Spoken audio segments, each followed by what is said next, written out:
ಜೈ ಶ್ರೀರಾಮ್. ನಮಸ್ಕಾರ ಸ್ನೇಹಿತರೆ. 2024ನೇ ಇಸವಿಯ ಕೊನೆಯ ತಿಂಗಳಾಗಿರ್ತಕ್ಕಂತಹ ಡಿಸೆಂಬರ್ ತಿಂಗಳಿನ ಸಿಂಹ ರಾಶಿ, ಮಿಥುನ ರಾಶಿ, ವೃಷಭ ರಾಶಿ ಮತ್ತು ಕರ್ಕಾಟಕ ರಾಶಿಯವರ ಮಾಸ ಫಲಿತಾಂಶಗಳು ಹೇಗಿದೆ ಅಂತ ನೋಡೋಣ. ಅದಕ್ಕೂ ಮುನ್ನ ಸ್ನೇಹಿತರೆ, ಯಾರಿಗಾದರೂ ಆಸ್ಟ್ರಾಲಜಿ ಕನ್ಸಲ್ಟೇಷನ್ ಅಂದರೆ ಜ್ಯೋತಿಷ್ಯದ ಸಮಾಲೋಚನೆ ಬೇಕು ಅನ್ನೋ ಆಗಿದ್ದರೆ, ಅದರಲ್ಲೂ ಡೇಟ್ ಆಫ್ ಬರ್ತು, ಟೈಮಿಂಗ್ಸು ಇದೆಲ್ಲ ಇರ್ತಕ್ಕಂಥವರು ನೇರವಾಗಿ ನನ್ನ ನಂಬರ್ಗೆ ಕರೆಯನ್ನು ಮಾಡಬಹುದು. ಮತ್ತು ನೋಡಿ ಸ್ನೇಹಿತರೆ, ಈ ಡಿಸೆಂಬರ್ ತಿಂಗಳಿನಲ್ಲಿ ಮೊದಲನೇದಾಗಿ ಸಿಂಹ ರಾಶಿಯವರಿಗೆ ಯಾವ ತರಹದ ಫಲಿತಾಂಶಗಳು ಕಾದಿವೆ ಅಂತ ನೋಡೋಣ. ಮುಖ್ಯವಾಗಿ ಸಿಂಹ ರಾಶಿಯವರಿಗೆ ಈ ತಿಂಗಳಿನಲ್ಲಿ ಬುಧ ವಕ್ರಿ ಆಗ್ತಾ ಇದ್ದಾರೆ, ಗುರು ವಕ್ರಿ ಆಗ್ತಾ ಇದ್ದಾರೆ, ಕುಜ ವಕ್ರಿ ಮತ್ತು ಶುಕ್ರ 6ನೇ ಮನೆಯಲ್ಲಿ ಸಂಚಾರ ಮಾಡ್ತಾ ಇದ್ದಾರೆ, 4ನೇ ಮನೆಯಲ್ಲಿ ರವಿ ಸಂಚಾರ ನಡೀತಾ ಇದೆ, ಅಷ್ಟಮ ಸ್ಥಾನದಲ್ಲಿ ರಾಹುವಿನ ಸಂಚಾರ ನಡೀತಾ ಇದೆ. ಈ ಒಂದು ಸಿಂಹ ರಾಶಿಯವರಿಗೆ ಮುಖ್ಯವಾಗಿ ನೋಡಿ, ಬುಧನ ಒಂದು ಸಂಚಾರ ಏನಿದೆ, 4ನೇ ಮನೆಯಲ್ಲಿ ಸಂಚಾರ ಮಾನಸಿಕವಾಗಿ ಸಂತೋಷವನ್ನು ಕೊಡ್ತಕ್ಕಂತಹ ಒಂದು ಸ್ಥಿತಿಗತಿಗಳು ಏರ್ಪಾಡಾಗ್ತಾ ಇರುತ್ತೆ. ಅಂದರೆ ಹಣಕಾಸಿನ ವಿಚಾರದಲ್ಲಿ ಆಗಿರಬಹುದು, ಮತ್ತು ಉದ್ಯೋಗದ ವಿಚಾರದಲ್ಲಿ ಆಗಿರಬಹುದು, ಈ ಥರ ಯಾವುದೇ ಕುಟುಂಬದ ಒಂದು ವಿಚಾರದಲ್ಲಿ ಆಗಿರಬಹುದು, ಮಾತೃ ಸೌಖ್ಯ ಆಗಿರಬಹುದು, ಈ ತರಹದ ಒಂದು ಏನು ವಿಷಯಗಳಲ್ಲಿ ತುಂಬ ಅದ್ಭುತವಾಗಿರ್ತಕ್ಕಂತಹ ಸ್ಥಿತಿಗತಿಗಳು ಗೋಚರ ಆಗ್ತಾ ಇದೆ. ಈ ನಿಮ್ಮ ಒಂದು ರಾಶ್ಯಾಧಿಪತಿಯಾಗಿರ್ತಕ್ಕಂತಹ ಸೂರ್ಯ 4ನೇ ಮನೆಯಲ್ಲಿ ಸಂಚಾರ ಏನು ನಡೀತಾ ಇದೆ, ಇಲ್ಲಿ ಯಾವಾಗಲೂ ಕೂಡ ಮನೆ ಬಗ್ಗೆನೇ ಜಾಸ್ತಿ ಇಂಟ್ರೆಸ್ಟು, ಸ್ವಲ್ಪ ಉದ್ಯೋಗದ ಬಗ್ಗೆ ಸ್ವಲ್ಪ ಆ ಇಂಟ್ರೆಸ್ಟ್ ಕಡಿಮೆ ಆಗಿಬಿಟ್ಟು ಮನೇಲಿರ್ತಕ್ಕಂತಹ ವಿಷಯಗಳ ಬಗ್ಗೆನೇ ಸದಾ ಆಲೋಚನೆ ಮಾಡ್ತಕ್ಕಂತಹ ಸ್ಥಿತಿಗತಿಗಳು ಇದ್ದರೂ ಕೂಡ ಬುಧ ಕೂಡ ಚತುರ್ಥ ಸ್ಥಾನದಲ್ಲಿ ಇರೋದರಿಂದ ಈ ಉದ್ಯೋಗದ ವಿಚಾರದಲ್ಲಾಗಿರಬಹುದು ಮತ್ತು ಹಣಕಾಸಿನ ವಿಚಾರದಲ್ಲಾಗಿರಬಹುದು, ಇದು ಸ್ವಲ್ಪ ನಿಮಗೆ ನೆಮ್ಮದಿಯನ್ನು ತಂದುಕೊಡ್ತಕ್ಕಂತಹ ಒಂದು ಸಂಚಾರ ಆಗಿರುತ್ತೆ, ಬುಧನ ಒಂದು ಸಂಚಾರ. ಇಲ್ಲಿ ಕುಜ ಬೇರೆ ವಕ್ರಿ ಆಗಿರೋದು ಮತ್ತು ಶುಕ್ರ ಈ ನಿಮ್ಮ ರಾಶಿಯಿಂದ 6ನೇ ಮನೆಯಲ್ಲಿ ಬರ್ತಾ ಇರೋದು, ಸಂಚಾರ ನಡೀತಾ ಇರೋದು, ಆಮೇಲೆ ವಕ್ರಿ ಕುಜನ ದೃಷ್ಟಿ ಶುಕ್ರನ ಮೇಲೆ ಇರೋದು, ಅನಗತ್ಯ ವಿಷಯಕ್ಕೆ ಖರ್ಚುಗಳು ಜಾಸ್ತಿ ಆಗ್ತಕ್ಕಂಥದ್ದು, ಅಂದರೆ ಅದು ನಿಮಗೆ ನೆಸರಿ ಇರೋದಿಲ್ಲ, ಆ ಥರ ಖರ್ಚುಗಳು ಜಾಸ್ತಿ ಆಗ್ತಕ್ಕಂಥದ್ದು. ಮತ್ತು ಇಲ್ಲಿ ಏನಾಗುತ್ತೆ ಅಂತಂದರೆ, ವಿದ್ಯಾರ್ಥಿಗಳು ಅಂದರೆ ನಿಮ್ಮ ಒಂದು ಮಕ್ಕಳ ವಿದ್ಯಾಭ್ಯಾಸಕ್ಕೆ ಕೂಡ ಹೆಚ್ಚು ಖರ್ಚುಗಳು ಆಗ್ತಕ್ಕಂತಹ ಒಂದು ಸ್ಥಿತಿಗತಿಗಳು ಗೋಚರ ಆಗ್ತಾ ಇರುತ್ತೆ. ಸ್ತ್ರೀಯರ ವಿಚಾರದಲ್ಲೂ ಕೂಡ ಸ್ವಲ್ಪ ಜಾಗೃತಿಯಾಗಿ ಇರುವುದು ಸ್ವಲ್ಪ ಉತ್ತಮವಾಗಿರ್ತಕ್ಕಂತಹ ಒಂದು, ಅಂದರೆ ನೀವು ಅಂದರೆ ಸ್ತ್ರೀಯರ ಒಂದು ವಿಚಾರದಲ್ಲಿ ಸ್ವಲ್ಪ ಜಾಗೃತಿಯಾಗಿರಬೇಕು ಅವ್ರ ಜೊತೆ. ಸೊ ಅವರ ಒಂದು ವಿಚಾರದಲ್ಲಿ ನೀವು ಜಾಗೃತಿಯಾಗಿದ್ದರೆ ಉತ್ತಮವಾಗಿರುತ್ತೆ. ಇನ್ನು ಹಣಕಾಸಿನ ವಿಚಾರದಲ್ಲಿ ಅಷ್ಟೇನು ತೊಂದರೆ ಆಗಿರೋದಿಲ್ಲ, ಬಟ್ ಖರ್ಚುಗಳು ಜಾಸ್ತಿ ಗೋಚರ ಆಗ್ತಾ ಇದೆ, ಖರ್ಚುಗಳು ಸ್ವಲ್ಪ ವಿಪರೀತವಾಗಿ ಆಗುವ ಒಂದು ನಿರೀಕ್ಷೆಯಲ್ಲಿ ನೀವು ನೋಡಬಹುದು ಬೇಕಾದರೆ. ಇನ್ನು ಸಪ್ತಮ ಸ್ಥಾನದಲ್ಲಿ ಶನಿಯ ಒಂದು ಸಂಚಾರ ನಡೀತಾ ಇರೋದ್ರಿಂದ ಮತ್ತು ಅಷ್ಟಮ ಸ್ಥಾನದಲ್ಲಿ ರಾಹುವಿನ ಸಂಚಾರ ನಡೀತಾ ಇರೋದ್ರಿಂದ ಸ್ವಲ್ಪ ಗಂಡ ಹೆಂಡತಿಯಲ್ಲಿ ಚಿಕ್ಕ ಪುಟ್ಟ ಒಂದು ವ್ಯತ್ಯಾಸಗಳು ಕೂಡ ಕಂಡು ಬರ್ತಾ ಇರುತ್ತೆ. ಕುಟುಂಬ ಅಂದರೆ ನಿಮ್ಮ ಒಂದು ಹೆಂಡತಿಯ ಹತ್ತಿರದ ಒಂದು ರಿಲೇಷನ್ಶಿಪ್ ಆಗಿರ್ಬೋದು, ಅಂದರೆ ಅವ್ರ ಕಡೆ ಬಂಧುಗಳ ಜೊತೆ, ಅಥವಾ ಸಿಂಹರಾಶಿಯಲ್ಲಿ ಹುಟ್ಟಿರ್ತಕ್ಕಂಥ ಸ್ತ್ರೀಯರಾದರೆ ಗಂಡನ ಕಡೆ ರಿಲೇಷನ್ಸ್ ಇರ್ತಾರಲ್ವ, ಸೊ ಅವ್ರ ಹತ್ರ ಸ್ವಲ್ಪ ನಿಮ್ಮ ಒಂದು ಬಾಂಡಿಂಗ್ ಅನ್ನೋದು ಕಡಿಮೆ ಆಗ್ತಾ ಹೋಗುತ್ತೆ. ಸೊ ಈ ಥರದ ಒಂದು ಸ್ಥಿತಿಗತಿಗಳು ನಿರ್ಮಾಣ ಆಗ್ತಾ ಹೋಗುತ್ತೆ. ಆಮೇಲೆ ಇಲ್ಲಿ ಮುಖ್ಯವಾಗಿ ಸೈಟ್ ಮಾರಬೇಕು ಅಂದರೆ ಒಂದು ಅವಶ್ಯಕತೆ ಇರೋದಿಲ್ಲ, ಸೈಟ್ ಮಾರಲೇಬೇಕು ಅಂತ ಏನೋ ಅವಶ್ಯಕತೆ ಇರೋದಿಲ್ಲ, ಆದರೂ ಕೂಡ ಸೈಟ್ ಮಾರಬೇಕು ಅಥವಾ ಜಮೀನು ಮಾರಬೇಕು ಅಥವಾ ವೆಹಿಕಲ್ ಮಾರಿಬಿಟ್ಟು ಇನ್ನೊಂದು ವೆಹಿಕಲ್ ತಗೋಬೇಕು, ಈ ತರಹದ ಆಲೋಚನೆ ಮಾತ್ರ ದಯವಿಟ್ಟು ಮಾಡಬೇಡಿ. ಆ ಥರ ಏನಾದರೂ ನೀವು ಸೈಟ್ ಮಾರೋದೆಲ್ಲ ಮಾಡಿದ್ರೆ ಲಾಸ್ ಅನುಭವಿಸೋದಕ್ಕೆ ಇಲ್ಲಿ ಚಾನ್ಸಸ್ ಇರುತ್ತೆ. ಇನ್ನು ವಿದ್ಯಾರ್ಥಿಗಳು ಕೂಡ ಸ್ವಲ್ಪ ಓದಿನ ಕಡೆ ಸ್ವಲ್ಪ ಗಮನ ಕೊಡುವುದು ಉತ್ತಮವಾಗಿರುತ್ತೆ. ಒಟ್ಟಾರೆಯಾಗಿ ಸಿಂಹರಾಶಿಯವರಿಗೆ ಸ್ವಲ್ಪ ಚೆನ್ನಾಗಿದೆ, ಆದರೆ ಈ ಒಂದು ಚಿಕ್ಕ ಪುಟ್ಟದು ಆಸ್ತಿ ವಿಚಾರದಲ್ಲಿ, ಒಂದು ಸ್ವಲ್ಪ ಗಂಡ ಹೆಂಡತಿ ವಿಚಾರದಲ್ಲಿ ಸ್ವಲ್ಪ ತೊಂದರೆದಾಯಕವಾಗಿರ್ತಕ್ಕಂತಹ ಸ್ಥಿತಿ ನಿರ್ಮಾಣ ಆಗ್ತಕ್ಕಂಥದ್ದು. ಆಮೇಲೆ ಸ್ತ್ರೀಯರ ಜೊತೆ ಸ್ವಲ್ಪ ಶತ್ರುತ್ವವನ್ನು ಕೂಡ ಇಲ್ಲಿ ನೀವು ನೋಡ್ಬೋದು ಅಂತಲೇ ಹೇಳಬಹುದು. ಒಟ್ಟಾರೆಯಾಗಿ ಡಿಸೆಂಬರ್ ತಿಂಗಳಿನಲ್ಲಿ ಸ್ವಲ್ಪ ಚೆನ್ನಾಗೇ ಇದೆ, ಆದರೆ ಈ ಪ್ರಾಪರ್ಟಿ ಸೈಟ್ ಮಾರಬೇಕು, ಈ ಮನೆ ತೊಗೋಬೇಕು, ವೆಹಿಕಲ್ ತೊಗೋಬೇಕು, ಸ್ವಲ್ಪ ಯೋಚನೆ ಮಾಡಿ ಪ್ರಾಪರ್ಟಿ ವಿಚಾರದಲ್ಲಿ ಡೀಲಿಂಗ್ಸ್ ಮಾಡಬೇಕಾದ್ರೆ ಮತ್ತು ಹಣಕಾಸಿನ ವ್ಯವಹಾರದಲ್ಲಿ ಸ್ವಲ್ಪ ಹುಷಾರಾಗಿರೋದು ಉತ್ತಮ. ಈ ಸಿಂಹರಾಶಿಯವರು ಪ್ರತಿನಿತ್ಯ ಸೂರ್ಯ ಆರಾಧನೆ, ಆದಿತ್ಯ ಹೃದಯ ಸ್ತೋತ್ರ ಪಾರಾಯಣ ಮಾಡ್ಕೊಳ್ತಕ್ಕಂಥದ್ದು, ದೇವಿಯ ದರ್ಶನ, ದೇವಿಯ ಆರಾಧನೆ, ದುರ್ಗಾದೇವಿ ಆಗಿರ್ಬೋದು, ಮಹಾಲಕ್ಷ್ಮಿ ಆಗಿರ್ಬೋದು, ದೇವಿಯ ದರ್ಶನವನ್ನು ಮಾಡ್ಕೊಳ್ತಾ ಬನ್ನಿ. ಸಾಧ್ಯ ಆದರೆ ಕಾಳಿಕಾ ದೇವಿಗೆ ಕೆಂಪು ಹೂಗಳನ್ನು ಅರ್ಪಿಸ್ತಾ ಬನ್ನಿ. ಇನ್ನು ಎರಡನೆಯ ಒಂದು ರಾಶಿ ವೃಷಭ ರಾಶಿ. ಈ ವೃಷಭ ರಾಶಿಯವರಿಗೆ ಮುಖ್ಯವಾಗಿ ಈ ಡಿಸೆಂಬರ್ ತಿಂಗಳಿನಲ್ಲಿ ತುಂಬ ಅದೃಷ್ಟ ತಂದುಕೊಡ್ತಕ್ಕಂತಹ ಒಂದು ತಿಂಗಳು ಆಗಿರುತ್ತೆ ಸ್ನೇಹಿತರೆ. ಈ ವೃಷಭ ರಾಶಿಯವರಿಗೆ ಮುಖ್ಯವಾಗಿ ಉದ್ಯೋಗ ಇಲ್ಲದೇ ಇರತಕ್ಕಂಥವ್ರಿಗೆ ಉದ್ಯೋಗ ಸಿಗುವ ಅವಕಾಶಗಳು ಹೆಚ್ಚಾಗಿ ಗೋಚರ ಆಗ್ತಾ ಇರತಕ್ಕಂಥದ್ದು ಒಂದು ಒಳ್ಳೆಯ ಸಿಹಿ ಸುದ್ದಿ ಅಂತಲೇ ಹೇಳಬಹುದು. ಅಂದರೆ ಈಗ ಫಾರ್ ಎಕ್ಸಾಂಪಲ್ ನೀವು ಬೇರೆ ಕಂಪ್ನಿಗೆ ಚೇಂಜ್ ಮಾಡಬೇಕು, ಈಗ ಇರ್ತಕ್ಕಂತಹ ಕಂಪ್ನಿಯಿಂದ ಇನ್ನೊಂದು ಕಂಪ್ನಿಗೆ ಚೇಂಜ್ ಆಗಬೇಕು, ಖಂಡಿತ ಆಗುತ್ತೆ. ಉದ್ಯೋಗ ತುಂಬ ದಿನದಿಂದ ಹುಡುಕ್ತಾ ಇರ್ತೀರ, ಸೊ ಅಂಥವರಿಗೆ ಉದ್ಯೋಗದ ಅವಕಾಶ ಖಂಡಿತ ಒಂದು ಒಳ್ಳೆಯ ಉದ್ಯೋಗ ಸಿಗತಕ್ಕಂತಹ ಒಂದು ಸಾಧ್ಯತೆಗಳು ಹೆಚ್ಚಾಗಿ ಕಂಡು ಬರ್ತಾ ಇರುತ್ತೆ. ಆಮೇಲೆ ಸ್ವಲ್ಪ ಜರ್ನೀಸ್ನ ಮಾಡ್ತಾ ಹೋಗ್ತೀರಾ, ಪ್ರೀತಿ ಪ್ರೇಮದಲ್ಲಿ ಬೀಳ್ತಕ್ಕಂತಹ ಸಾಧ್ಯತೆಗಳು ಕೂಡ ಗೋಚರ ಆಗ್ತಾ ಇದೆ. ಇದ್ರ ಕಡೆ ಸ್ವಲ್ಪ ಗಮನ ಕೊಡಬೇಕಾಗಿರೋ ಸ್ಥಿತಿ ಇಲ್ಲಿ ಕಾಣ್ತಾ ಇದೆ. ಅಂದರೆ ಈ ಒಂದು ಇಷ್ಟಪಡೋದು ಅದ್ರ ಬಗ್ಗೆ ಸ್ವಲ್ಪ ಯೋಚನೆ ಮಾಡಬೇಕಾಗಿರೋ ಸ್ಥಿತಿ ಇರುತ್ತೆ. ಯಾಕೆಂದರೆ ಶುಕ್ರನಿಗೆ ಕುಜನ ದೃಷ್ಟಿ ಇರೋದ್ರಿಂದ ಈ ಥರ ಪ್ರೀತಿ ಪ್ರೇಮ ಅವ್ರ ಜೊತೆ ಸುತ್ತಾಡಬೇಕು ಅಂತ ಅನ್ನಿಸ್ತಕ್ಕಂಥದ್ದು ಈ ಥರನೂ ಕೂಡ ಬರ್ತಕ್ಕಂಥದ್ದು. ಅಂದರೆ ಒಂದು ವೇಳೆ ಅಂದರೆ ಒಂದು ಕಡೆಯಿಂದ ನೋಡಿಕೊಂಡ್ರೆ ನಿಮಗೆ ಮಾನಸಿಕ ಸಂತೋಷ ಕೊಡ್ತಕ್ಕಂತಹ ಸ್ಥಿತಿ ಇದ್ದರೂ ಕೂಡ ಇಲ್ಲಿ ಮುಂಬರುವ ದಿನಗಳಲ್ಲಿ ನಿಮಗೆ ಒಂದು ಶುಕ್ರನ ಒಂದು ಸಂಚಾರ, ಶನಿಯ ಒಂದು ಸಂಚಾರ ಅಥವಾ ಈ ಕುಜನ ಒಂದು ಸಂಚಾರದಿಂದ ನೀವು ತೊಂದರೆ ಅನುಭವಿಸಬಾರ್ದು ಅಂತ ಸ್ವಲ್ಪ ಯೋಚನೆ ಮಾಡಿ ಮುಂದುವರಿಯಿರಿ ಅಂತ ಹೇಳ್ತಾ ಇದ್ದೀನಿ. ಒಟ್ಟಾರೆಯಾಗಿ ಉದ್ಯೋಗ ಇಲ್ಲದೆ ಇರತಕ್ಕಂಥವ್ರಿಗೆ ಉದ್ಯೋಗದ ಅವಕಾಶಗಳು ಆರ್ಥಿಕ ವಿಚಾರದಲ್ಲಿ ತುಂಬ ಒಳ್ಳೆಯ ಅನುಕೂಲ ಸಿಗ್ತಕ್ಕಂಥದ್ದು ಮತ್ತು ವ್ಯಾಪಾರ ಕ್ಷೇತ್ರದಲ್ಲಿ ಇರ್ತಕ್ಕಂಥವ್ರಿಗೂ ಕೂಡ ತುಂಬ ಅದ್ಭುತವಾಗಿರ್ತಕ್ಕಂತಹ ಯಶಸ್ಸು ಸಿಗ್ತಕ್ಕಂಥದ್ದು, ಆಕಸ್ಮಿಕ ಧನಲಾಭ ಉಂಟಾಗ್ತಕ್ಕಂಥದ್ದು, ರೈತರಿಗೂ ಕೂಡ ಒಳ್ಳೆಯ ಒಂದು ಕೆಲಸ ಕಾರ್ಯಗಳಲ್ಲಿ ನಿಮಗೆ ಮುಂದೆ ಹೋಗ್ತಕ್ಕಂತಹ ಸಾಧ್ಯತೆಗಳು ಕಂಡು ಬರ್ತಾ ಇರತಕ್ಕಂಥದ್ದು ಮತ್ತು ಆಕಸ್ಮಿಕ ಧನಲಾಭ ಅಂತ ಆಗಲೇ ನಾನು ಹೇಳಿದೆ. ಮತ್ತು ವಾಹನ ಕೊಂಡ್ಕೊಳ್ತಕ್ಕಂತಹ ಅವಕಾಶಗಳು ಕೂಡ ನಿಮಗೆ ಇಲ್ಲಿ ಕಂಡು ಬರ್ತಾ ಇರುತ್ತೆ ಅಂತಲೇ ಹೇಳ್ಬೋದು. ಒಟ್ಟಾರೆಯಾಗಿ ವೃಷಭ ರಾಶಿಯವರಿಗೆ ಈ ಡಿಸೆಂಬರ್ ತಿಂಗಳಿನಲ್ಲಿ ತುಂಬ ಅದ್ಭುತವಾಗಿರ್ತಕ್ಕಂತಹ ಫಲಿತಾಂಶಗಳು ನಿಮಗೆ ಬರ್ತಾ ಇದೆ ಅಂತಲೇ ಹೇಳ್ಬೋದು. ಸುತ್ತಮುತ್ತಲಿರ್ತಕ್ಕಂತಹ ಜನರಿಂದ ಪ್ರಶಂಸೆ ಸಿಗ್ತಕ್ಕಂಥದ್ದು, ಕೆಲಸ ಕಾರ್ಯಗಳಲ್ಲಿ ಮುಂದೆ ಅಂದರೆ ಒಂದು ಯಾವುದೇ ವಿಘ್ನ ಇಲ್ಲದೆ ನೀವು ಮುಂದೆ ಹೋಗ್ತಕ್ಕಂತಹ ಒಂದು ಸ್ಥಿತಿಗತಿಗಳು ಇಲ್ಲಿ ಗೋಚರ ಆಗ್ತಾ ಇರುತ್ತೆ.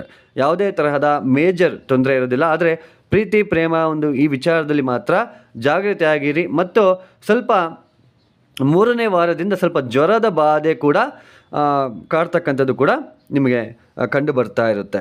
ಈ ವೃಷಭ ರಾಶಿಯವರು ಏನು ಮಾಡ್ಕೋಬೇಕು ಅಂದರೆ ದೇವಿಯ ಆರಾಧನೆಯನ್ನು ಮಾಡಬೇಕಾಗಿರುತ್ತೆ. ಆಮೇಲೆ ಸೂರ್ಯನಿಗೆ ಅರ್ಘ್ಯ ಕೊಡೋದು, ಆದಿತ್ಯ ಹೃದಯ ಸ್ತೋತ್ರ ಪಾರಾಯಣ ಮಾಡ್ಕೊಳ್ಳೋದು ತುಂಬ ಉತ್ತಮವಾಗಿರ್ತಕ್ಕಂತಹ ಬೆಳವಣಿಗೆ ಇದು. ಮತ್ತು ಸಾಧ್ಯ ಆದರೆ ಕಾಲಭೈರವೇಶ್ವರನಿಗೆ ಅಥವಾ ಕಾಳಿಕಾ ದೇವಿಗೆ ಕೆಂಪು ಹೂಗಳನ್ನು ಅರ್ಪಣೆ ಮಾಡ್ಕೊಳ್ತಾ ಬನ್ನಿ. ಮುಂದಿನ ರಾಶಿ ಮಿಥುನ ರಾಶಿ. ಈ ಮಿಥುನ ರಾಶಿಯವರಿಗೆ ಈ ಡಿಸೆಂಬರ್ ತಿಂಗಳಿನಲ್ಲಿ ಸ್ವಲ್ಪ ಸಾಕಷ್ಟು ಉತ್ತಮವಾಗಿರ್ತಕ್ಕಂತಹ ಬದಲಾವಣೆಗಳನ್ನು ನೀವು ನೋಡೋದಕ್ಕೆ ಸಾಧ್ಯ ಆಗುತ್ತೆ.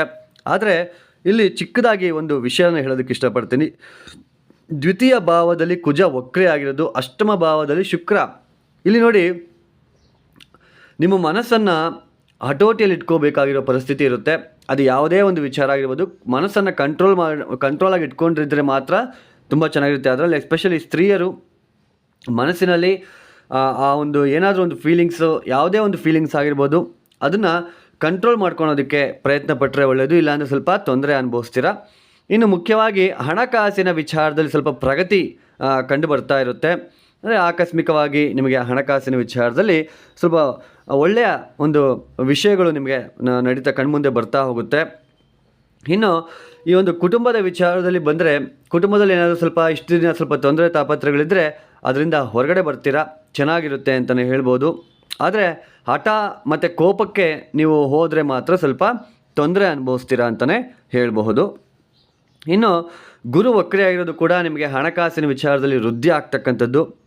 ಮತ್ತು ಈ ಒಂದು 6ನೇ ಮನೆಯಲ್ಲಿ ರವಿಯ ಒಂದು ಸ್ಥಿತಿಗತಿಗಳೇನಿದೆ, ನಿಮಗೆ ಒಂದು ಯಾವುದಾದ್ರೂ ಒಂದು ಕಾಂಪಿಟೇಟರ್ಸ್ ಅಂತ ನಾವು ಕರಿತೀವಿ, ನಿಮ್ಮ ಒಂದು ಕಾಂಪಿಟೇಟರ್ಸ್ ಆಗಿರ್ಬೋದು, ಶತ್ರುಗಳಾಗಿರ್ಬೋದು, ಆರೋಗ್ಯದ ವಿಚಾರದಲ್ಲಾಗಿರ್ಬೋದು, ಇದೆಲ್ಲನೂ ಕೂಡ ನಿಮಗೆ ಉತ್ತಮವಾಗಿರ್ತಕ್ಕಂತಹ ಬೆಳವಣಿಗೆ. ಅಂದರೆ ಒಳ್ಳೆಯ ಆರೋಗ್ಯ ಇರತಕ್ಕಂಥದ್ದು. ಆರೋಗ್ಯದಲ್ಲಿ ಏನಾದರೂ ವ್ಯತ್ಯಾಸಗಳಾಗ್ತಾ ಇದ್ರೂ ಕೂಡ ಈ ಸಮಯದಲ್ಲಿ ನಿಮಗೆ ಚೇತರಿಕೆ ಕಂಡು ಬರ್ತಕ್ಕಂಥದ್ದು. ಆಮೇಲೆ ಇಲ್ಲಿ ಮುಖ್ಯವಾಗಿ ಇಲ್ಲಿ ಏನಾಗುತ್ತೆ ಅಂತಂದರೆ ಕಾಂಪಿಟೇಟರ್ಸ್, ಅದು ಕಾಂಪಿಟೇಟಿವ್ ಎಕ್ಸಾಮ್ ಆಗಿರ್ಬೋದು, ಯಾವುದಾದ್ರೂ ಇಂಟರ್ವ್ಯೂ ಆಗಿರ್ಬೋದು, ನಿಮ್ಮ ಒಂದು ಶತ್ರುಗಳಾಗಿರ್ಬೋದು, ಇಲ್ಲಿ ನಿಮಗೆ ಜಯ ಅಂತಕ್ಕಂಥದ್ದು ಸಿಗ್ತಾ ಹೋಗುತ್ತೆ. ಈ ಒಂದು ವಿಷಯದಲ್ಲಿ ನೀವು ಯಾರಾದರೂ ನಿಮ್ಮ ಜೊತೆ ವಾದಕ್ಕೆ ಬಂದರೆ ಅವರೇ ಸೋತೋಗ್ತಕ್ಕಂಥದ್ದು, ನೀವು ಅದರಲ್ಲಿ ಜಯಶೀಲರಾಗ್ತಕ್ಕಂಥದ್ದು. ಅದು ಕಾಂಪಿಟೇಟಿವ್ ಎಕ್ಸಾಮ್ಸ್ ಆಗಿರ್ಬೋದು ಅಥವಾ ಇಂಟರ್ವ್ಯೂ ಆಗಿರ್ಬೋದು. ಸೊ ಈ ಥರ ವಿಷಯಗಳಲ್ಲೆಲ್ಲ ಕೂಡ ನಿಮಗೆ ಜಯ ಸಿಗ್ತಕ್ಕಂತಹ ಒಂದು ಸಾಧ್ಯತೆಗಳು ಹೆಚ್ಚಾಗಿ ಕಂಡು ಬರ್ತಾ ಇರುತ್ತೆ. ಆದರೆ ಸ್ವಲ್ಪ ಕೆಲವೊಂದು ದಿನನಿತ್ಯ ಒಂದು ಜೀವನದಲ್ಲಿ ದಿನನಿತ್ಯದ ಒಂದು ಏನು ಬೆಳಗ್ಗೆಯಿಂದ ಸಾಯಂಕಾಲ ತನಕ ಏನು ಕೆಲಸಗಳನ್ನು ಮಾಡ್ತಾ ಇರ್ತೀರೋ ಅದರಲ್ಲಿ ಆ ಒಂದು ಕೆಲಸದ ಒಂದು ವಿಚಾರಗಳಲ್ಲಿ ಬಂದಾಗ ಸ್ವಲ್ಪ ಶ್ರದ್ಧೆ ಇಟ್ಕೊಂಡು ಮಾಡೋದು ತುಂಬ ಉತ್ತಮವಾಗಿರುತ್ತೆ. ಇಲ್ಲಾಂದರೆ ಸ್ವಲ್ಪ ಕಷ್ಟಕರವಾಗಿರ್ತಕ್ಕಂತಹ ಸ್ಥಿತಿಗತಿಗಳು ನಿಮಗೆ ಕಂಡು ಬರ್ತಾ ಇರುತ್ತೆ. ಒಟ್ಟಾರೆಯಾಗಿ ಮಿಥುನ ರಾಶಿಯವರಿಗೆ ಒಂದು ಕಡೆಯಿಂದ ನೋಡ್ಕೊತ ಬಂದರೆ ಶುಕ್ರನ ಸ್ಥಾನ ಏನಿದೆ, ಶುಕ್ರನ ಒಂದು ಸಂಚಾರ ತುಂಬ ಅದ್ಭುತವಾಗಿರ್ತಕ್ಕಂತಹ ಸ್ಥಿತಿ ತೋರಿಸ್ತಾ ಇದೆ. ಉತ್ತಮವಾಗಿರ್ತಕ್ಕಂತಹ ಬೆಳವಣಿಗೆ ಕಂಡು ಬರ್ತಾ ಇರೋದೆ. ಹಣಕಾಸಿನ ವಿಚಾರದಲ್ಲಿ ಈ ಒಂದು ತೊಂದರೆ ತಾಪತ್ರಗಳಿಂದ ಹೊರಗಡೆ ಬರೋದು, ಅದೃಷ್ಟಕರವಾಗಿರ್ತಕ್ಕಂತಹ ದಿನಗಳನ್ನು ನೀವು ನೋಡ್ತಕ್ಕಂಥದ್ದು, ಕೆಲಸ ಕಾರ್ಯಗಳಲ್ಲಿ ಮುಂದಡೆ ಅನುಭವಿಸ್ತಕ್ಕಂಥದ್ದು, ಈ ತರಹದ ಒಂದು ಒಳ್ಳೆಯ ಸಂಗತಿಗಳು ನಿಮಗೆ ಈ ತಿಂಗಳಿನಲ್ಲಿ ಗೋಚರ ಆಗ್ತಾ ಇದೆ. ಇನ್ನು ವ್ಯಾಪಾರ ಮಾಡ್ತಕ್ಕಂಥವ್ರಿಗೂ ಕೂಡ ಸ್ವಲ್ಪ ಧನಲಾಭ ಉಂಟಾಗ್ತಕ್ಕಂಥದ್ದು, ಈ ತರಹದ ಒಂದು ಸ್ಥಿತಿಗತಿಗಳು ಹೆಚ್ಚಾಗಿ ಮಿಥುನ ರಾಶಿಯವರಿಗೆ ಕಂಡು ಬರ್ತಾ ಇದೆ. ಆದರೆ ಸ್ವಲ್ಪ ಮನಸ್ಸನ್ನು ಕಂಟ್ರೋಲಾಗಿ ಇಟ್ಕೊಳ್ಳಿ, ನಿಮ್ಮ ಫೀಲಿಂಗ್ಸ್ನ ಕಂಟ್ರೋಲಾಗಿ ಇಟ್ಕೊಳ್ಳಿ. ಮತ್ತು ಈ ಒಂದು ಕುಟುಂಬದ ವಿಚಾರದಲ್ಲಿ ವಾದ ಮಾಡೋದಕ್ಕೆ ಯಾವುದೇ ಕಾರಣಕ್ಕೂ ಹೋಗಬೇಡಿ. ಈ ಮಿಥುನ ರಾಶಿಯವರು ತಪ್ಪದೆ ನೋಡಿ ಸ್ವಲ್ಪ ದೇವಿಯ ಆರಾಧನೆಯನ್ನು ಮಾಡ್ತಾ ಇರಬೇಕು. ಸಾಧ್ಯ ಆದರೆ ಈ ಒಂದು ಮಂಗಳವಾರ ತೊಗರಿ ಬೇಳೆಯಲ್ಲಿ ಮಾಡಿರ್ತಕ್ಕಂತಹ ಹೋಳಿಗೆಯನ್ನು ಮಂಗಳವಾರ ದಿನ ಯಾರಿಗಾದರೂ ಹಂಚೋದಕ್ಕೆ ಪ್ರಯತ್ನ ಪಡಿ. ಪ್ರತಿನಿತ್ಯನೂ ಕೂಡ ಗಣಪತಿ ದರ್ಶನವನ್ನು ಮಾಡ್ಕೊಂಡ್ಬಿಟ್ಟು ನೀವು ಯಾವುದೇ ಕೆಲಸಕ್ಕೆ ಹೊರಡಿ. ಇನ್ನು ಮುಂದಿನ ಒಂದು ರಾಶಿ ಕರ್ಕಾಟಕ ರಾಶಿ. ಈ ಕರ್ಕಾಟಕ ರಾಶಿಯವರಿಗೆ 2024ನೇ ಇಸವಿಯ ಡಿಸೆಂಬರ್ ತಿಂಗಳಿನಲ್ಲಿ ಮುಖ್ಯವಾಗಿ ನಿಮ್ಮ ಒಂದು ರಾಶಿಯಲ್ಲಿ ಕುಜ ವಕ್ರಿ ಆಗಿರ್ತಕ್ಕಂಥದ್ದು. ಅಂದರೆ ನಿಮಗೆ ಕುಜ ಯೋಗಕಾರಕ ಪಂಚಮಾಧಿಪತಿ ಮತ್ತು ದಶಮಾಧಿಪತಿ ಆಗಿರ್ತಕ್ಕಂತಹ ಕುಜ ವಕ್ರಿ ಆಗಿರ್ತಕ್ಕಂಥದ್ದು ಸ್ವಲ್ಪ ಆರೋಗ್ಯದಲ್ಲಿ ಎಸ್ಪೆಷಲಿ ಶೀತ ಪ್ರಕೃತಿ ಇರ್ತಕ್ಕಂಥವ್ರಿಗೆ ಸ್ವಲ್ಪ ಆರೋಗ್ಯದಲ್ಲಿ ವ್ಯತ್ಯಾಸಗಳು ಉಂಟಾಗ್ತಕ್ಕಂಥದ್ದು, ಕಫ ರಿಲೇಟೆಡ್ ಕೂಡ ನಿಮಗೆ ಹೆಚ್ಚಾಗ್ತಕ್ಕಂಥದ್ದು, ಸ್ವಲ್ಪ ಈ ಥರದ ಒಂದು ಸಿಚುವೇಶನ್ ಬರ್ತಾ ಇರುತ್ತೆ. ಸಪ್ತಮ ಸ್ಥಾನದಲ್ಲಿ ಶುಕ್ರನ ಒಂದು ಸಂಚಾರ ಏನು ನಡೀತಾ ಇದೆ. ಇನ್ನು ಸಾಮಾನ್ಯವಾಗಿ ಗಂಡ ಹೆಂಡತಿ ವಿಚಾರದಲ್ಲಿ ಅಷ್ಟೇನು ತೊಂದರೆಗಳು ಬರ್ತಾ ಇರೋದಿಲ್ಲ. ಆದರೆ ಅತ್ತೆಯ ಜೊತೆ ಸ್ವಲ್ಪ ಏನಾದರೂ ತೊಂದರೆಗಳು ಬರುವ ಒಂದು ಸಾಧ್ಯತೆಗಳು ಹೆಚ್ಚಾಗಿ ಕಂಡು ಬರ್ತಾ ಇರುತ್ತೆ. ಮತ್ತು ಸ್ತ್ರೀ ಪುರುಷರಲ್ಲಿ ಸ್ವಲ್ಪ ಒಂದು ವಿಧವಾದ ಅಟ್ರ್ಯಾಕ್ಷನ್ ಅಂತಕ್ಕಂಥದ್ದು ಕೂಡ ಏರ್ಪಡುತ್ತಾ ಹೋಗುತ್ತೆ. ಅಂದರೆ ಗಂಡ ಹೆಂಡತಿಯಲ್ಲಿ ಸ್ವಲ್ಪ ಅಟ್ರ್ಯಾಕ್ಷನ್ ಆಗಿ ಸ್ವಲ್ಪ ಹಿಂದೆ ಏನಾದರೂ ಜಗಳಗಳಾಗಿದ್ದಾಗ ಈ ಒಂದು ಸಮಯದಲ್ಲಿ ಸ್ವಲ್ಪ ಅಟ್ರ್ಯಾಕ್ಷನ್ ಆಗಿರೋದು ಚೆನ್ನಾಗಿ ಇರ್ತಕ್ಕಂತಹ ಒಂದು ಸಾಧ್ಯತೆಗಳು ಹೆಚ್ಚಾಗಿ ಕಂಡು ಬರ್ತಾ ಇರುತ್ತೆ. ಆದರೆ ಆದಾಯದ ಒಂದು ವಿಚಾರದಲ್ಲಿ ಸಾಮಾನ್ಯವಾಗಿರುತ್ತೆ ಅಂತಲೇ ಹೇಳ್ಬೋದು. ಉದ್ಯೋಗದ ವಿಚಾರದಲ್ಲಿ ಸ್ವಲ್ಪ ಪ್ರಯಾಣಗಳನ್ನು ಮಾಡುವ ಸಾಧ್ಯತೆಗಳು ಹೆಚ್ಚಾಗಿ ಕಂಡು ಬರ್ತಾ ಇರುತ್ತೆ. ಅಂದರೆ ದೂರದ ಊರುಗಳಿಗೆ ಪ್ರಯಾಣಗಳನ್ನು ಹೆಚ್ಚಾಗಿ ಮಾಡುವ ಒಂದು ಸಾಧ್ಯತೆಗಳು ಹೆಚ್ಚಾಗಿ ಕಂಡು ಬರ್ತಾ ಇರುತ್ತೆ. ಸ್ವಲ್ಪ ಸಾಲ ಮಾಡುವ ಪ್ರಸಂಗಗಳು ಕೂಡ ಬರುವ ಸಾಧ್ಯತೆಗಳು ಹೆಚ್ಚಾಗಿರುತ್ತೆ. ಸ್ವಲ್ಪ ಸಾಲ ತಗೋಬೇಕು, ಈ ಥರ ಒಂದು ಸ್ಥಿತಿಗತಿಗಳು ನಿರ್ಮಾಣ ಆಗ್ತಾ ಇರುತ್ತೆ. ಈ ಒಂದು ಡಿಸೆಂಬರ್ 15ನೇ ತಾರೀಕಿನ ನಂತರ ಸ್ವಲ್ಪ ಸಾಲ ಮಾಡೋದು ಈ ಥರ ಹೆಚ್ಚಾಗ್ತಕ್ಕಂಥದ್ದು. ಆಮೇಲೆ ಕುಟುಂಬದಲ್ಲೂ ಕೂಡ ಸ್ವಲ್ಪ ಭಿನ್ನಾಭಿಪ್ರಾಯಗಳು, ಅದೇ ಹೇಳಿದ್ನಲ್ಲ ಅತ್ತೆಯ ಜೊತೆ ಆಗಿರ್ಬೋದು. ಸೊ ಈ ಥರ ನಿಮಗೆ ಸ್ವಲ್ಪ ಭಿನ್ನಾಭಿಪ್ರಾಯಗಳು ಕುಟುಂಬದ ವ್ಯಕ್ತಿಗಳ ಜೊತೆ ಬರುವ ಸಾಧ್ಯತೆಗಳು ಹೆಚ್ಚಾಗಿ ಕಂಡು ಬರ್ತಾ ಇರುತ್ತೆ. ಇನ್ನು ಅಷ್ಟಮ ಸ್ಥಾನದಲ್ಲಿ ಶನಿಯ ಒಂದು ಸಂಚಾರ ಏನಿದೆ, ಇನ್ನೇನು 2-3 ತಿಂಗಳಷ್ಟೊತ್ತಿಗೆ ನಿಮಗೆ ಮುಂದಕ್ಕೆ ಹೋಗ್ತಾ ಇದ್ದಾರೆ. ಅದೇ ತನಕ ಕೂಡ ಸ್ವಲ್ಪ ನಮಗೆ ರಿಲೀಫ್ ಸಿಗ್ತಾ ಹೋಗುತ್ತೆ. ಬಟ್ ಆದರೂ ಕೂಡ ಈ ಒಂದು ಕುಟುಂಬದ ವಿಚಾರದಲ್ಲಿ ನಮಗೆ ಶಾರೀರಿಕವಾಗಿ ಆರೋಗ್ಯದ ವಿಚಾರದಲ್ಲಿ ಸ್ವಲ್ಪ ಮಾನಸಿಕ ವಿಚಾರದಲ್ಲಿ ಸ್ವಲ್ಪ ತೊಂದರೆದಾಯಕವಾಗಿರ್ತಕ್ಕಂತಹ ಒಂದು ಸ್ಥಿತಿಗತಿಗಳು ಹೆಚ್ಚಾಗಿ ನಮಗೆ ಕಂಡು ಬರ್ತಾ ಇರುತ್ತೆ ಅಂತಲೇ ಹೇಳ್ಬೋದು. ಒಟ್ಟಾರೆಯಾಗಿ ಈ ಕರ್ಕಾಟಕ ರಾಶಿಯವರಿಗೆ ಉದ್ಯೋಗ ವ್ಯಾಪಾರದಲ್ಲಿ ಅನಿರೀಕ್ಷಿತ ಬದಲಾವಣೆಗಳು, ಅಂದರೆ ಹೆಚ್ಚಾಗಿ ಪ್ರಯಾಣಗಳನ್ನು ಮಾಡಬೇಕಾದ ಪರಿಸ್ಥಿತಿ, ಆ ವೆದರ್ಗೆ ಸೆಟ್ ಆಗದೆ ಸ್ವಲ್ಪ ಕಫ ರಿಲೇಟೆಡು, ಕೋಲ್ಡ್ ರಿಲೇಟೆಡು, ಶೀತ ಪ್ರಕೃತಿ ಇರ್ತಕ್ಕಂಥವ್ರಿಗೆ ಸ್ವಲ್ಪ ಶೀತ ಹೆಚ್ಚಾಗ್ತಕ್ಕಂಥದ್ದು, ಸ್ವಲ್ಪ ಈ ಥರ ಬಾಧೆ ಉಂಟಾಗ್ತಕ್ಕಂಥದ್ದು, ಸ್ವಲ್ಪ ಸಾಲ ಮಾಡುವ ಪ್ರಸಂಗಗಳು, ಕುಟುಂಬದಲ್ಲಿ ಸ್ವಲ್ಪ ಚಿಕ್ಕದಾಗಿ ಕಲಹಗಳು ಅಥವಾ ವಾದ ನಡೀತಕ್ಕಂಥದ್ದು, ಈ ತರಹದ ಒಂದು ಸ್ಥಿತಿಗತಿಗಳು ಹೆಚ್ಚಾಗಿ ಕಂಡು ಬರ್ತಾ ಇರುತ್ತೆ. ಆಮೇಲೆ ಇನ್ವೆಸ್ಟ್ಮೆಂಟ್ ಮಾಡೋದು ವಿಚಾರದಲ್ಲಿ ತುಂಬ ಜಾಗ್ರತೆ ಆಗಿರಬೇಕು. ಯಾಕಂದರೆ ವ್ಯಯಾಧಿಪತಿ ಬುಧ ನಮಗೆ ಪಂಚಮ ಸ್ಥಾನದಲ್ಲಿ ವಕ್ರಿ ಆಗಿದ್ದಾರೆ. ಇದರಿಂದ ಇನ್ವೆಸ್ಟ್ಮೆಂಟ್ ಮಾಡೋ ವಿಚಾರದಲ್ಲಿ ತುಂಬ ಜಾಗ್ರತೆ ಆಗಿರಬೇಕು. ಹಣಕಾಸಿನ ವಿಚಾರದಲ್ಲಿ ತುಂಬ ಜಾಗ್ರತೆ ಆಗಿರಬೇಕು. ಯಾರಾದರೂ ಬಂದು ದುಡ್ಡು ಕೇಳಿದ ತಕ್ಷಣ ಕೊಡೋದು, ಈ ಥರ ಎಲ್ಲ ಮಾಡೋದಕ್ಕೆ ಹೋಗಬೇಡಿ. ಅಷ್ಟೊಂದು ಚೆನ್ನಾಗಿರುವ ಬೆಳವಣಿಗೆಗಳು ಕಾಣಿಸೋದಿಲ್ಲ. ಯಾಕೆಂದರೆ ನಿಮ್ಮ ಬುದ್ಧಿ ನಿಮ್ಮ ಕೈಯಲ್ಲಿ ಇಟ್ಕೊಂಡ್ಬಿಟ್ಟು ನೀವು ಮುಂದಕ್ಕೆ ಹೋದರೆ ತುಂಬ ಚೆನ್ನಾಗಿರುತ್ತೆ ಅಂತಲೇ ಹೇಳ್ಬೋದು. ಯೋಗಕಾರಕ ಗ್ರಹಗಳಾಗಿರ್ತಕ್ಕಂತಹ ಕುಜ ಮತ್ತು ಗುರು ವಕ್ರಿ ಆಗಿರೋದ್ರಿಂದ ಸ್ವಲ್ಪ ತೊಂದರೆದಾಯಕವಾಗಿರ್ತಕ್ಕಂತಹ ಸ್ಥಿತಿಗತಿಗಳೇ ಕಾಣಿಸ್ತಾ ಇರುತ್ತೆ ಅಂತಲೇ ಹೇಳ್ಬೋದು. ಹುಷಾರಾಗಿರಬೇಕಾಗಿರೋ ಪರಿಸ್ಥಿತಿ ಏನಪ್ಪ ಅಂದರೆ ಸ್ತ್ರೀಯರ ಜೊತೆ ಸ್ವಲ್ಪ ಹುಷಾರಾಗಿರಿ. ಹಣಕಾಸಿನ ವಿಚಾರದಲ್ಲಿ ಸಾಲ ಇದಕ್ಕೆಲ್ಲ ಸ್ವಲ್ಪ ಅವಾಯ್ಡ್ ಮಾಡ್ಕೊಳ್ಳೋದಕ್ಕೆ ಪ್ರಯತ್ನ ಪಡಿ.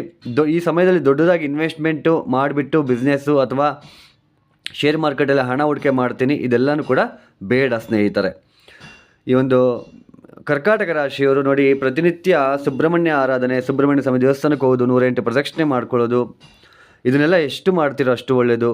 ಆಮೇಲೆ ಸ್ವಲ್ಪ ಹೆಸರು ಕಾಳನ್ನು, ಮೊಳಕೆ ಕಟ್ಟಿರ್ತಕ್ಕಂಥ ಹೆಸರು ಕಾಳನ್ನು ಹಸುಗಳಿಗೆ ತಿನ್ನಿಸೋದಕ್ಕೆ ಪ್ರಯತ್ನ ಪಡಿ. ಕಾಲಭೈರವೇಶ್ವರ ದೇವಸ್ಥಾನದಲ್ಲಿ ಎಳ್ಳು ಬತ್ತಿಯನ್ನು ಹಚ್ಚೋದಕ್ಕೆ ಪ್ರಯತ್ನ ಪಡಿ. ಈ ವಿಡಿಯೋಗಳು ನಿಮಗೆ ಇಷ್ಟ ಆಗಿದ್ದರೆ ದಯವಿಟ್ಟು ಲೈಕ್ ಮಾಡಿ, ಶೇರ್ ಮಾಡಿ, ಸಬ್ಸ್ಕ್ರೈಬ್ ಮಾಡ್ಕೊಳ್ಳಿ. ಮತ್ತು ಸ್ನೇಹಿತರೆ, ನಿಮ್ಮ ಒಂದು ಅನಿಸಿಕೆ ಮತ್ತು ಅಭಿಪ್ರಾಯಗಳನ್ನು ನನಗೆ ಕಾಮೆಂಟ್ ರೂಪದಲ್ಲಿ ತಿಳಿಸಿ. ಸರ್ವೇ ಜನೋ ಸುಖಿನೋ ಭವಂತು. ಧನ್ಯವಾದಗಳು. ಜೈ ಶ್ರೀರಾಮ್.